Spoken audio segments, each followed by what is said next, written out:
بسم اللہ الرحمن الرحیم۔ السلام علیکم ورحمۃ اللہ وبرکاتہ۔ پروگرام عہد رفتہ کے ساتھ آپ کی خدمت میں حاضر ہوں۔ اس پروگرام میں ہم بر صغیر کے معروف حکمرانوں کے حالات و واقعات کا تذکرہ کرتے ہیں۔ آج جس حکمران کا پروگرام میں ذکر ہوگا وہ سلطان علاء الدین خلجی ہے۔ شہاب الدین مسعود خلجی کا بیٹا علاء الدین خلجی افغانستان میں 1266 میں پیدا ہوا۔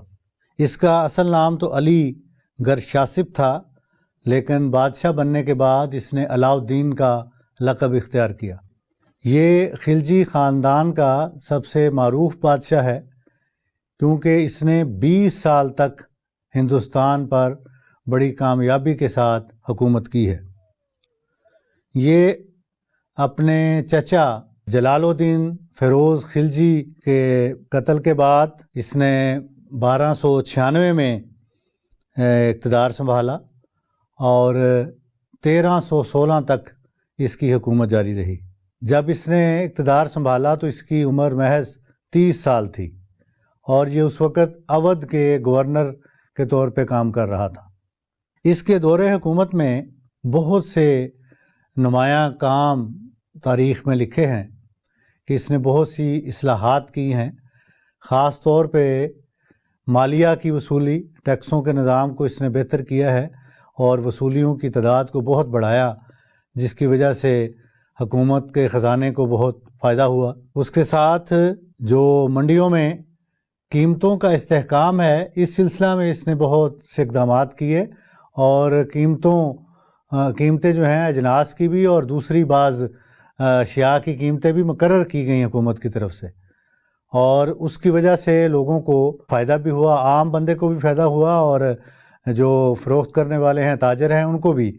اس وجہ سے کہ قیمتوں میں استحکام رہا۔ سماجی ترقی کے بھی اس نے بہت سے کام کیے ہیں، جس کی وجہ سے اس کی حکومت جو ہے وہ بڑی سنہری دور کہلاتا ہے اس ہندوستان کی حکومتوں میں۔ علاء الدین خلجی کو جہاں کئی اصلاحات کرنے کا موقع ملا، وہاں دو اور نمایاں اس کی حکومت کے کام کہہ لیں یا اس کو جو مسائل درپیش تھے، وہ ان میں سے پہلا تو یہ ہے کہ منگولوں کے بار بار حملے ہوئے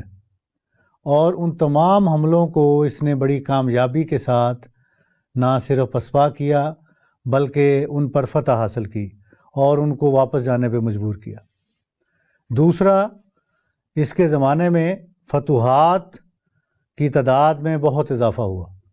اور یہ رفتہ رفتہ ارد گرد کے علاقوں کو فتح کرتا رہا اور مقامی حکومتوں کا خاتمہ ہوتا رہا، جو کہ ہندو راجپوتوں کی مختلف راجوں کی حکومتیں تھیں، ان کا اس نے خاتمہ کیا اور اپنی حکومت میں ان کو شامل کرتا رہا، جس کے نتیجہ میں مال غنیمت بھی کثیر تعداد میں اس کے حصے میں آتا رہا، جو اس کی حکومت کے استحکام کا باعث بنتا رہا ہے۔ منگولوں کے یہ حملے جو ہیں، جن کا میں نے ابھی ذکر کیا ہے کہ بہت سے حملے ہوئے اور ان حملوں کو جو ہے بڑی کامیابی کے ساتھ علاء الدین خلجی اور اس کے جو سپہ سالار تھے اور اس کی افواج تھیں، انہوں نے ان کا بڑی کامیابی سے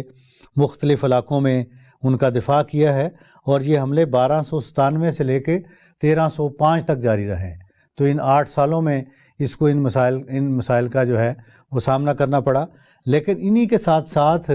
ایک طرف تو حملے ہو رہے تھے مختلف اطراف سے اور ان کا دفاع کیا، ان کو پسپا کیا، اور دوسری طرف اس نے جو توسیع پسندانہ اقدامات ہوتے ہیں، ہر بادشاہ کی خواہش ہوتی ہے کہ زیادہ سے زیادہ جو رقبہ ہے اس کے علاقے میں اور ماتحت حکومتوں کا خاتمہ کر کے یا جو قریبی حکومتیں ہیں ان کا، کمزور حکومتوں کا خاتمہ کر کے ان کو اپنے اندر شامل کیا جائے، تو اس پر بھی اس نے کام کیا ہے اور اس کے نتیجے میں اس نے کئی علاقے اپنے حکومت میں شامل کیے، جس میں جیسلمیر کی فتح ہے اور پھر رنتھمبور 1301 میں اس نے یہ فتح کیا ہے، چٹور کا علاقہ اس نے 1303 میں فتح کر کے اپنے حکومت میں شامل کیا، مالوا کو 1305 میں اس نے فتح کر کے اپنے سلطنت کا حصہ بنایا اور پھر اسی طرح سوانہ جلور کی فتوحات جو ہیں اس کے حصہ میں آئی ہیں۔ ان فتوحات کے نتیجہ میں جیسا کہ میں نے ذکر کیا ہے کہ مقامی حکومتیں کا خاتمہ ہوا، اور انہی فتوحات کی وجہ سے یہ اسکندر ثانی کے نام سے بھی جو ہے وہ یاد کیا جاتا ہے، کیونکہ جس طرح اسکندر اعظم نے دنیا کے کئی علاقوں کو فتح کر کے اپنے ماتحت کیا، تو اس نے بھی اپنے دور میں ہندوستان کے ارد گرد کے کئی علاقوں جہاں تک پہلے سلطنت نہیں تھی وہاں تک یہ پہنچا اور ان کو اپنے اندر شامل کیا، اور اس کی وجہ سے جو ہے یہ اسکندر ثانی کے نام سے بھی مشہور ہوا۔ چنانچہ اس کے دور کے جو سکے ملے ہیں، علاؤ الدین کے دور کے چاندی کے جو سکے ہیں، اس پہ اس کا علاؤ الدین کے ساتھ اسکندر ثانی کا لقب بھی لکھا ہوا ہے۔